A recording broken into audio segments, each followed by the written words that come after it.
तो finally Samsung ने आज 12 जून को इंडिया में सैमसंग के A34 5G डिवाइस के लिए एंड्रॉयड 15 बेस्ड One UI 7.0 का स्टेबल अपडेट जो है वो रिलीज कर दी है। 3780 MB की अपडेट फाइल साइज देखने को मिल जाती है। अप्रैल 2025 का सिक्योरिटी पैच भी देखने को मिल जाता है। और आज की इस वीडियो में हम सैमसंग के A34 5G डिवाइस की एंड्रॉयड 15 बेस्ड One UI 7.0 के स्टेबल अपडेट का फुल रिव्यू करने वाले हैं और जानेंगे कि सैमसंग के A34 5G डिवाइस की एंड्रॉयड 15 बेस्ड One UI 7.0 के ऑफिशियल स्टेबल अपडेट के अंदर हमें क्या कुछ नए फीचर्स, इम्प्रूवमेंट्स और जो चेंजेस हैं वो देखने को मिल जाते हैं। पूरी डिटेल में आज की इस वीडियो में हम बात करेंगे, तो वीडियो को स्टार्टिंग से लेकर एंड तक जरूर देखना और इस वीडियो को लाइक और चैनल को सब्सक्राइब करके सामने बेल आइकन को प्रेस करके ऑल भी सिलेक्ट कर देना। तो दोस्तों चलिए इस वीडियो को स्टार्ट करते हैं। तो सबसे पहले स्टार्ट करते हैं लॉक स्क्रीन से। तो लॉक स्क्रीन में हमें इस बारी काफी सारे न्यू चेंजेस देखने को मिल जाते हैं। अगर हमने यहाँ पर नोटिस किया होगा तो लॉक स्क्रीन के अंदर जो हमें क्विक एक्शन टॉगल्स देखने को मिलते हैं उनके शेप को सैमसंग ने इस बारी कम्प्लीटली राउंड कर दिया है। राउंड शेप के हमें क्विक एक्शन टॉगल देखने को मिल जाते हैं और लॉक स्क्रीन को कस्टमाइज करने के जो ऑप्शन है उनके अंदर भी चेंजेस किए गए हैं। कुछ नए फीचर्स ऐड किए गए हैं, कुछ नए ऑप्शन भी देखने को मिल जाते हैं। पहले हमें लॉक स्क्रीन के बॉटम में फ्रेम और इफेक्ट का ऑप्शन देखने को मिलता था, लेकिन अब हमें यहाँ पर दो नए ऑप्शंस देखने को मिल जाते हैं, सजेस्ट और गैलरी का। सजेस्ट वाले ऑप्शन के अंदर जाएंगे तो हमारा जो डिवाइस है वो हमें खुद सजेस्ट करके देगा कि हमें कौन सा वॉलपेपर अप्लाई करना चाहिए। तो यहाँ पर हमें कुछ वॉलपेपर्स के जो सजेशन है वो देखने को मिलेंगे।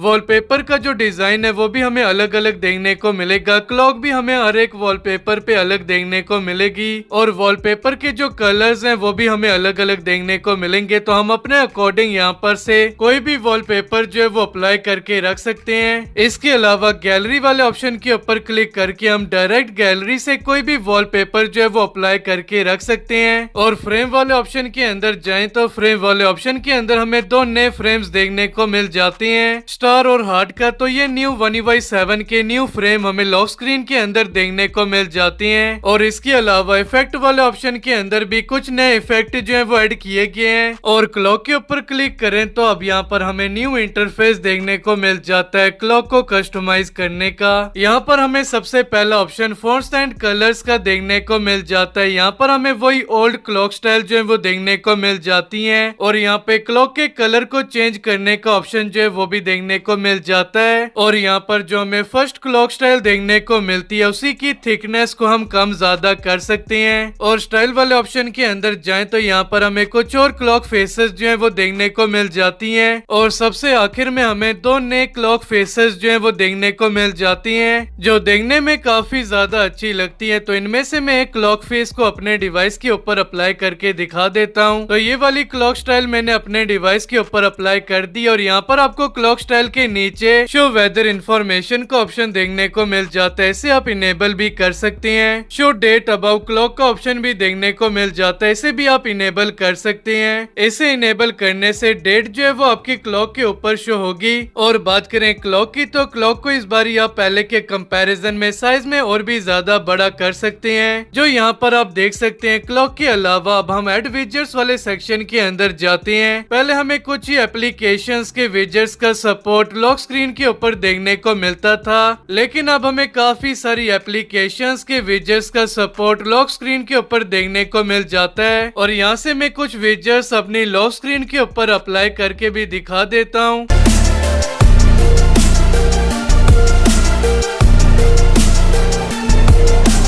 तो ये कुछ विजेट्स मैंने सिलेक्ट किए हैं। आप अपने अकॉर्डिंग कोई सा भी विजेट जो है वो सिलेक्ट करके रख सकते हैं। तो कुछ इस तरह से आप One UI 7 के अंदर अपनी लॉक स्क्रीन को कस्टमाइज कर सकते हैं। तो बात करें होम स्क्रीन की तो होम स्क्रीन के अंदर इस बार हमें मेजर चेंजेस देखने को मिल जाते हैं। सैमसंग की स्टॉक एप्लीकेशंस के जो आइकन्स है उन्हें कम्प्लीटली रिडिजाइन कर दिया गया है और काफी कलरफुल एप्लीकेशंस के जो आइकन्स है वो हमें इस बार देखने को मिल जाते हैं। और काफी सारे न्यू विजेट्स भी भी देखने को मिल जाती हैं। तो सबसे पहले हम विजेट्स वाले ऑप्शन के अंदर चले जाते हैं। तो यहाँ पर हमें सबसे पहले सजेशन में काफी सारे न्यू विजेट्स देखने को मिल जाते हैं। विजेट्स की शेप्स को सैमसंग ने इस बारी काफी ज्यादा रिडिजाइन किया है। इस बारी हमें सैमसंग की सभी एप्लीकेशंस के काफी सारे न्यू विजेट्स देखने को मिल जाते हैं। तो स्टार्ट करते हैं बैटरी के विजेट्स से। तो बैटरी के अंदर हमें इस बारी काफी सारे न्यू विजेट्स देखने को मिल जाते हैं। कैलेंडर के हमें काफी सारे न्यू विजेट्स देखने को मिल जाते हैं अलग अलग शेप और डिजाइन में। कैमरा के न्यू विजेट्स देखने को मिल जाते हैं। क्लॉक के न्यू विजेट्स देखने को मिल जाते हैं। डिवाइस गियर के न्यू विजेट्स देखने को मिल जाते हैं अलग अलग शेप और डिजाइन में। डिजिटल वेलबिंग के काफी सारे न्यू विजेट्स देखने को मिल जाते हैं अलग अलग शेप और डिजाइन में। गैलरी के न्यू विजेट्स देखने को मिल जाते हैं। मोड्स एंड रूटीन्स के न्यू विजेट्स देखने को मिल जाते हैं। नोट्स के न्यू विजेट्स देखने को मिल जाते हैं। रिमाइंडर के न्यू विजेट्स देखने को मिल जाते हैं। वॉइस रिकॉर्डर के विजेट देखने को मिल जाते हैं। वेदर की एप्लीकेशन के न्यू विजेट्स देखने को मिल जाते हैं। तो सैमसंग की स्टॉक एप्लीकेशंस के काफी सारे न्यू विजेट्स अलग अलग शेप और डिजाइन के अंदर देखने को मिल जाती हैं और आप विजेट्स को अपने अकॉर्डिंग अलग अलग शेप और डिजाइन में सिलेक्ट करके रख सकते हैं। तो यहाँ पर मैं आपको कैमरा का एक न्यू विजेट जो है वो अप्लाई करके दिखा देता हूँ। तो यहाँ पर अगर हम विजेट की सेटिंग्स के अंदर जाएं तो यहाँ पर अब आपको काफी सारे न्यू ऑप्शंस देखने को मिल जाते हैं। तो यहाँ पर आपको सबसे पहले शेप का न्यू ऑप्शन देखने को मिल जाता है। यहाँ पर आपको काफी सारी न्यू शेप्स देखने को मिल जाती हैं। टाइटल ऑन विजेट का ऑप्शन देखने को मिल जाता है। स्टार्टिंग मोड का ऑप्शन देखने को मिल जाता है। यहाँ से आप अपने अकॉर्डिंग कोई भी ऑप्शन जो है वो सिलेक्ट करके रख सकते हैं और विजेट बैकग्राउंड का ऑप्शन देखने को मिल जाता है जिसे आप अपने अकॉर्डिंग सिलेक्ट करके रख सकते हैं। सभी सेटिंग्स करने के बाद फिर आप सेव पे क्लिक करके विजेट को सेव कर सकते हैं और इसके अलावा विजेट्स में आपको रिसाइजिंग जो है वो भी काफी अच्छी देखने को मिल जाती है। जिस साइज में आप विजेट को रखना चाहेंगे विजेट जो है उसी साइज को अडेप्ट कर देगा। और इसके अलावा बात करें ऐप स्क्रीन की तो ऐप स्क्रीन के अंदर भी हमें मेजर चेंजेस देखने को मिल जाती हैं। तो सबसे पहले जो सर्च बार हमें टॉप में देखने को मिलता था वो अब हमें बॉटम में देखने को मिल जाता है जिसे अब हम वन हैंड से काफी आसानी से यूज कर सकते हैं। और इसके अलावा हमें सर्च बार पे जो 3 डॉट्स देखने को मिल जाते हैं अगर हम उस पर क्लिक करते हैं और फिर शॉर्ट वाले ऑप्शन के ऊपर क्लिक करते हैं तो अब यहाँ पर आपको अल्फाबेटिक ऑर्डर का एक ऑप्शन देखने को मिल जाता है। और अगर अब हम इसे सिलेक्ट करते हैं तो हमारे सैमसंग के डिवाइस के अंदर भी अब हमें वर्टिकल ऐप ड्रॉवर जो है वो देखने को मिल जाता है। तो अब आप सैमसंग के अंदर भी वर्टिकल ऐप ड्रॉवर को जो है वो यूज कर सकते हैं। और इसके अलावा अगर हम 3 डॉट्स पे क्लिक करके सेटिंग्स के अंदर जाएंगे तो यहाँ पर आपको ऐप साइज का एक नया ऑप्शन जो है वो देखने को मिल जाता है। तो यहाँ पर आपको एक स्लाइडर देखने को मिल जाता है। अगर मैं स्लाइडर को कम करूँ तो एप्लीकेशन के जो आइकन्स हैं वो छोटे हो जाएंगे और अगर मैं स्लाइडर को फुल कर दूं तो एप्लीकेशंस के जो आइकन्स हैं वो बड़े हो जाएंगे।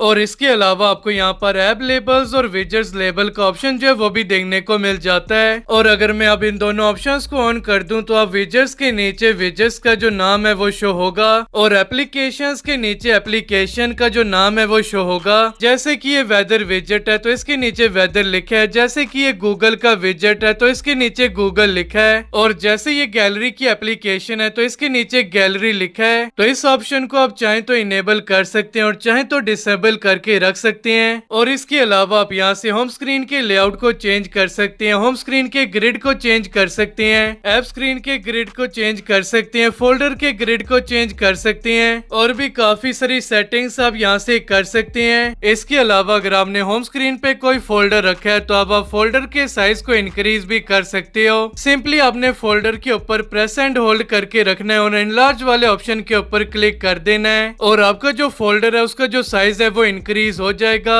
और अब आप फोल्डर को ओपन किए बगैर ही एप्लीकेशन को ओपन क्लोज कर सकते हो। और अगर आप 3 लाइन के ऊपर क्लिक करोगे तो फोल्डर जो है वो फुल साइज में ओपन हो जाएगा। तो इनलार्ज फोल्डर का न्यू फीचर भी देखने को मिल जाता है। तो अब बात करें सेटिंग्स की तो सेटिंग्स के यूआई को सैमसंग ने माइनर सा रिडिजाइन किया है। तो बात करें One UI 7 के सबसे बड़े चेंज की तो वो हमें क्विक पैनल और नोटिफिकेशन पैनल के अंदर देखने को मिल जाता है। नोटिफिकेशन पैनल और क्विक पैनल को सैमसंग ने सेपरेट कर दी है। अगर हम राइट कॉर्नर से स्वाइप करते हैं तो हमें क्विक पैनल देखने को मिलता है और अगर हम लेफ्ट कॉर्नर से स्वाइप करते हैं तो हमें नोटिफिकेशन पैनल देखने को मिलता है। और अगर हम क्विक पैनल से लेफ्ट साइड की तरफ स्वाइप करेंगे तो नोटिफिकेशन पैनल ओपन हो जाएगा। और अगर हम नोटिफिकेशन पैनल से राइट साइड को स्वाइप करेंगे तो क्विक पैनल ओपन हो जाएगा। तो कुछ इस तरह से हम क्विक पैनल और नोटिफिकेशन पैनल के अंदर स्विच कर सकते हैं। और इसके अलावा अगर हम पेंसिल वाले आइकन के ऊपर क्लिक करके पैनल वाले सेटिंग्स के अंदर आ जाएं तो यहाँ पर आपको सेपरेट और टुगेदर का ऑप्शन देखने को मिल जाता है। तो अगर हम टुगेदर वाले ऑप्शन को सिलेक्ट कर दें तो ये One UI 6 की तरह ही नोटिफिकेशन पैनल और क्विक पैनल को मर्ज कर देगा, जैसे कि One UI 6.0 के अंदर देखने को मिलता था। इसके अलावा अगर हम क्विक पैनल के अंदर जाकर पेंसिल वाले आइकन के ऊपर क्लिक करें तो यहाँ पर अब हम टच एंड होल्ड करके क्विक पैनल के ऑर्डर को जो है वो भी चेंज कर सकते हैं। जैसे कि यहाँ पर टॉप में वाईफाई और ब्लूटूथ का ऑप्शन देखने को मिल जाता है। इसे हम टच एंड होल्ड करके नीचे शिफ्ट कर देते हैं और ब्राइटनेस स्लाइडर और वॉल्यूम स्लाइडर को हम टॉप में शिफ्ट कर देते हैं। इसके अलावा आपको यहाँ पर एडिट का ऑप्शन देखने को मिल जाता है और एडिट के ऑप्शन पे क्लिक करके यहाँ पर आप स्मॉल टॉगल्स जो है उन्हें भी क्विक पैनल के अंदर ऐड कर सकते हैं। और यहाँ पर आपको स्मॉल टॉगल्स में सिर्फ 8 ही टॉगल्स शो हो रहे हैं, तो इसे भी आप प्रेस एंड होल्ड करके नीचे की तरफ स्वाइप करके और भी क्विक टॉगल्स को शो कर सकते हो। और डन पे क्लिक करके आपकी जितनी भी सेटिंग्स हैं वो अप्लाई हो जाएंगी और कुछ इस तरह से क्विक पैनल जो है वो एडिट हो जाएगा। और अब आप अपने अकॉर्डिंग क्विक पैनल को कस्टमाइज जो है वो कर सकते हो। अगले फीचर की बात करें तो आपने सबसे पहले सेटिंग्स के अंदर चले जाना है। सेटिंग्स के अंदर जाने के बाद आपने लॉक स्क्रीन एंड AOD वाले सेक्शन के अंदर चले जाना और यहाँ पर आपको 9 बार का फीचर देखने को मिल जाता है। तो आपने 9 बार वाले ऑप्शन के अंदर चले जाना और यहाँ पर आपको जितने भी ऑप्शन देखने को मिलते हैं सभी को इनेबल कर देना है। तो अब मैं आपको 9 बार का यूज जो है वो दिखा देता हूँ। जैसे कि मैंने यहाँ पर एक म्यूजिक प्ले किया, क्लॉक एप्लीकेशन में जाकर टाइमर को ऑन किया और वॉइस रिकॉर्डर एप्लीकेशन के अंदर जाकर वॉइस रिकॉर्डर को ऑन किया और फोन की स्क्रीन को ऑफ करके ऑन किया। तो यहाँ पर आप देख सकते हैं लॉक स्क्रीन में आपको बॉटम में 9 बार का फीचर जो है वो देखने को मिल जाता है। लाइव एक्टिविटीज को देख सकते हैं और यहीं से अगर आप म्यूजिक प्लेयर के ऊपर क्लिक करते हैं तो म्यूजिक प्लेयर जो है वो एक्सपेंड हो जाता है और टाइमर के ऊपर क्लिक करते हो तो टाइमर भी कुछ इस तरह से एक्सपेंड हो जाएगा और इसी तरह से वॉइस रिकॉर्डर जो है वो भी एक्सपेंड हो जाता है। तो कुछ इस तरह का लॉक स्क्रीन पे आपको 9 बार का फीचर देखने को मिल जाता है और इसी तरह से आपको होम स्क्रीन पर भी लाइव एक्टिविटीज का जो फीचर है वो देखने को मिल जाता है। तो जैसे कि यहाँ पर म्यूजिक और टाइमर चल रहा है और मैं इस पिल शेप के आइकन के ऊपर क्लिक करता हूँ तो ये पिल जो है वो एक्सपेंड हो जाती है और आप इसे भी स्वाइप कर करके लाइव एक्टिविटीज में स्विच कर सकते हैं और यहीं से आप एप्लीकेशन को जो है वो ओपन भी कर सकते हैं कुछ इस तरह से। तो ये 9 बार का फीचर हमें न्यू देखने को मिल जाता है One UI 7 में। तो अगले चेंज की बात करें तो कैमरा की एप्लीकेशन का जो UI है उसे कम्प्लीटली रिडिजाइन कर दिया गया है। सभी ऑप्शन हमें बॉटम में देखने को मिल जाते हैं जो कि पहले हमें टॉप में देखने को मिलते थे। यहाँ पर हमें 4 डॉट्स का ऑप्शन देखने को मिलता है। जैसे हम 4 डॉट के ऊपर क्लिक करते हैं वैसे ही जो सभी ऑप्शंस हैं वो सामने आ जाती हैं और अब हम बॉटम से ही अलग अलग ऑप्शंस को इनेबल कर सकते हैं। जैसे कि मेगापिक्सल के ऑप्शन को इनेबल कर सकते हैं, मोशन फोटो को इनेबल कर सकते हैं, टाइमर को इनेबल कर सकते हैं और भी काफी सारी सेटिंग्स को हम यहीं से चेंज कर सकते हैं। और वीडियोस वाले सेक्शन के अंदर जाएं तो यहाँ पर भी सभी ऑप्शन बॉटम में ही देखने को मिल जाते हैं। जैसे कि अल्ट्रा स्टडी मोड, वीडियो का रेजोल्यूशन और भी काफी सारे ऑप्शंस हमें बॉटम में ही देखने को मिल जाते हैं। और इसके अलावा मोर वाले सेक्शन के अंदर जाएं तो मोर वाले सेक्शन को भी सैमसंग ने कम्प्लीटली रिडिजाइन कर दिया है और सभी ऑप्शन हमें अब बॉटम में देखने को मिल जाते हैं कुछ इस तरह से। तो कैमरा के न्यू फीचर की बात करें तो अब हमें One UI 7.0 के अपडेट के बाद कैमरा में कस्टम फिल्टर का एक नया फीचर देखने को मिल जाता है। तो यहाँ पर प्लस वाले आइकन के ऊपर क्लिक करके हम गैलरी से कोई भी फोटो जो है वो सिलेक्ट कर सकते हैं और जो भी फोटो हम सिलेक्ट करेंगे उसका इफेक्ट, उसका फिल्टर और उसके कलर्स अभी जो हम फोटो क्लिक करने वाले हैं उस पे अप्लाई हो जाएगा। तो फोटो जो है वो ऐड हो चुका है और अब यहाँ से आप स्ट्रेंथ, कलर, टेम्परेचर, कंट्रास्ट और सैचुरेशन को भी अपने अकॉर्डिंग कम ज्यादा कर सकते हो। तो कुछ इस तरह का ये फीचर देखने को मिल जाता है और कुछ इस तरह से आप इस फीचर को यूज कर सकते हो। और इसके अलावा अगर आप कैमरा एप्लीकेशन की सेटिंग्स के अंदर जाते हो, कंपोजिशन गाइड वाले सेक्शन के अंदर जाकर इसे इनेबल करते हो तो यहाँ पर अब आपको 3 ऑप्शन देखने को मिल जाते हैं। पहले यहाँ पर आपको ग्रिड लाइंस का और लेवल का अलग अलग ऑप्शन देखने को मिलता था, लेकिन अब आपको ये दोनों ऑप्शंस एक साथ भी देखने को मिल जाते हैं। ग्रिड लाइंस एंड लेवल का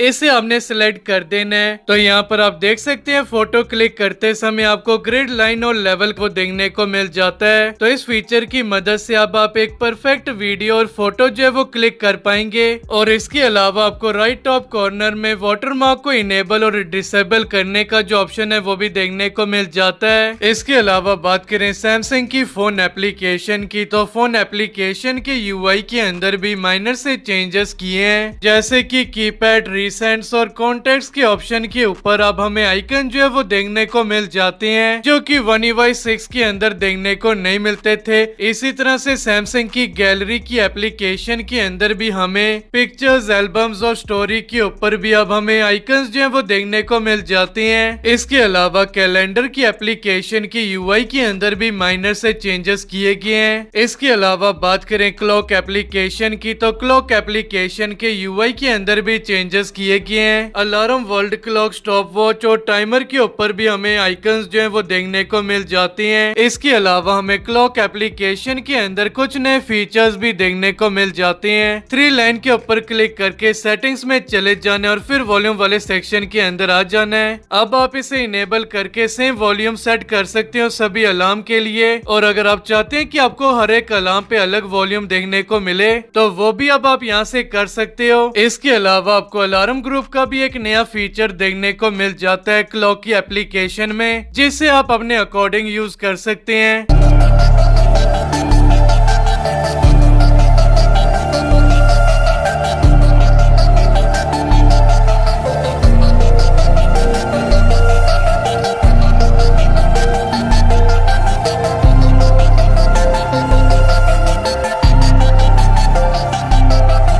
और इसके अलावा सैमसंग की माईफाइज एप्लीकेशन का जो यूआई है उसे भी रीडिजाइन कर दिया गया है। पहले यहाँ पर आपको जो कैटेगरीज के ऑप्शन देखने को मिलते थे वो आपको राउंडेड शेप में देखने को मिलते थे, लेकिन अब जो कैटेगरीज के ऑप्शन है ये आपको बॉक्सी शेप में देखने को मिल जाते हैं। और इसके अलावा आपको इंटरनल स्टोरेज और एसडी कार्ड की जो स्टोरेज है वो कितनी थी और कितनी यूज की गई है वो आपको पिल शेप के अंदर देखने को मिल जाती है। इसके अलावा अगर हम सेटिंग्स में जाएं और बैटरी वाले सेक्शन के अंदर चले जाएं तो अब यहाँ पर आपको काफी सारे न्यू फीचर्स जो हैं वो देखने को मिल जाते हैं। तो यहाँ पर आपको पहला फीचर पावर सेविंग का देखने को मिल जाता है, जो कि आपको पहले भी देखने को मिलता था, लेकिन इस फीचर के अंदर सैमसंग ने कुछ चेंजेस किए हैं। जैसे कि पहले आपका डिवाइस पावर सेविंग मोड को इनेबल करने के बाद सिर्फ 60 हर्ट्ज पे ही चलता था, लेकिन अब आपको यहाँ पर ऑप्शन देखने को मिल जाता है कि आपको अपने डिवाइस को 60 हर्ट्ज पे चलाना है या फिर हाई रिफ्रेश रेट पर। तो अगर आप set motion smoothness to standard वाले ऑप्शन को ऑफ करेंगे तो आपका जो डिवाइस है वो हाई रिफ्रेश रेट पर रन करेगा।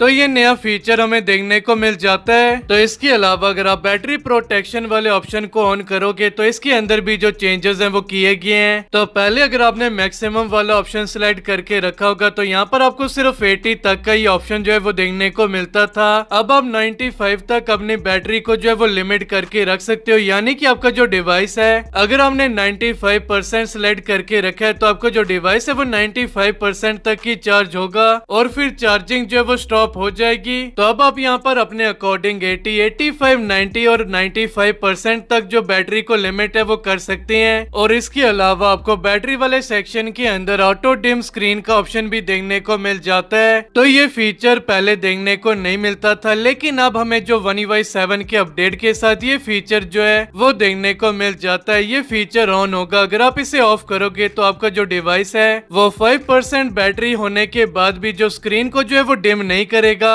तो यहाँ से आप अपने अकॉर्डिंग इस फीचर को इनेबल और डिसेबल करके रख सकते हो। अगले फीचर की बात करें तो वो आपको एज पैनल के अंदर देखने को मिल जाता है स्मार्ट सेलेक्ट का। और जैसे कि मैंने यहाँ पर स्मार्ट सेलेक्ट के ऊपर क्लिक किया और यहाँ पर स्क्रीन का कोई एरिया जो है वो सिलेक्ट कर दिया कुछ इस तरह से, तो मैं स्क्रीन के इस एरिया में से टेक्स्ट को एक्सट्रैक्ट कर सकता हूँ। इस एरिया को सेट एज वॉलपेपर भी सिलेक्ट कर सकता हूँ। 3 डॉट्स के ऊपर क्लिक करके इस एरिया का मैं GIF भी क्रिएट कर सकता हूँ। इस एरिया को क्रॉप कर सकता हूँ, पिन कर सकता हूँ, कॉपी कर सकता हूँ, शेयर कर सकता हूँ और डाउनलोड भी कर सकता हूँ। तो ये सारे फीचर हमें स्मार्ट सेलेक्ट वाले फीचर के अंदर देखने को मिल जाते हैं। तो काफी यूजफुल फीचर है स्मार्ट सेलेक्ट का, जो कि हमें One UI 7 के साथ देखने को मिल जाता है। इसके अलावा अगर आप सेटिंग्स में जाएं और सर्च वाले ऑप्शन के ऊपर क्लिक करें तो यहाँ पर आपको सेटिंग्स का जो सर्चिंग का यूआई है उसे कम्प्लीटली रिडिजाइन कर दिया गया है। यहाँ पर आपको काफी सारे ऑप्शन जो है वो पहले से ही देखने को मिल जाते हैं, जैसे कि verse new emergency, performance, battery, night और भी काफी सारे जो ऑप्शंस है वो आपको यहाँ पर पहले से ही देखने को मिल जाते हैं। और इसके अलावा अगर आप यहाँ पर कुछ भी सर्च करते हैं, जैसे कि मैंने यहाँ पर एडवांस सर्च किया है, तो एडवांस के रिलेटेड जो ऑप्शंस है वो कहाँ पर देखने को मिल जाते हैं, वो सारे ऑप्शन यहाँ पर शो होते हैं। तो ये काफी कमाल का फीचर हमें One UI 7 के साथ देखने को मिल जाता है। इसके अलावा अगर हम एडवांस फीचर वाले सेक्शन के अंदर जाएं तो यहाँ पर हमें काफी सारे नए ऑप्शन जो है वो देखने को मिल जाते हैं। तो यहाँ पर हमें गेम बूस्टर सेटिंग्स के अंदर काफी सारे नए फीचर्स और चेंजेस जो है वो देखने को मिल जाते हैं। तो यहाँ से आप गेम बूस्टर की सेटिंग्स को जो है वो अपने अकॉर्डिंग चेंज कर सकते हैं। काफी सारे नए ऑप्शंस हमें गेम बूस्टर की सेटिंग के अंदर देखने को मिल जाते हैं। इसके अलावा हमें गैलेक्सी अवतार का एक नया फीचर जो है वो भी देखने को मिल जाता है। गैलेक्सी अवतार वाले ऑप्शन के अंदर जाकर आप अपने अकॉर्डिंग जो अवतार है वो क्रिएट कर सकते हैं और गैलेक्सी अवतार को अपने अकॉर्डिंग यूज कर सकते हैं। इसके अलावा कुछ और चेंजेस की बात करें तो रिसेंट एप्लीकेशन का जो यूआई है उसे कम्प्लीटली रिडिजाइन कर दिया गया है और रिसेंट एप्स की जो स्मूथनेस है उसे भी इम्प्रूव किया गया है। इसके अलावा एप्लीकेशन और विजेट्स की जो ओपनिंग और क्लोजिंग एनिमेशन है उनको भी काफी ज्यादा स्मूथ कर दिया गया है और काफी ज्यादा स्मूथ एनिमेशन हमें यूआई के अंदर देखने को मिल जाते हैं। और इसके अलावा चार्जिंग के एनिमेशन को जो है वो कम्प्लीटली रिडिजाइन कर दिया गया है। होम स्क्रीन पर हमें कुछ इस तरह का चार्जिंग का एनिमेशन देखने को मिल जाता है और लॉक स्क्रीन पर हमें कुछ इस तरह का 9 बार में चार्जिंग का जो एनिमेशन है वो देखने को मिलता है। चार्जिंग की साउंड को भी चेंज कर दिया गया है और डिवाइस को अनलॉक करते समय अब हमें एक नया एनिमेशन देखने को मिल जाता है। साथ ही में हमें नई साउंड जो है वो भी देखने को मिल जाती है। डिवाइस को ऑफ करने पर भी हमें न्यू साउंड जो है वो देखने को मिलती है। और इसके अलावा वॉल्यूम पैनल का जो यूआई है उसे भी रिडिजाइन किया गया जो देखने में काफी ज्यादा अच्छा लगता है। और ये सभी फीचर्स, इम्प्रूवमेंट्स और जो चेंजेस हैं One UI 7.0 के अंदर देखने को मिल जाते हैं। तो अगर आप सैमसंग के 34 डिवाइस इंडिया में यूज करते हैं और चाहते हैं One UI 7 के स्टेबल अपडेट को करना, तो One UI 7 के स्टेबल अपडेट को कर सकते हैं। तो आज की इस वीडियो में ये इन्फॉर्मेशन आप सभी के साथ शेयर करनी थी। अगर आपको ये वीडियो अच्छी लगी तो वीडियो को लाइक, चैनल को सब्सक्राइब करके सामने बेल आइकन को प्रेस करके ऑल भी सिलेक्ट कर देना।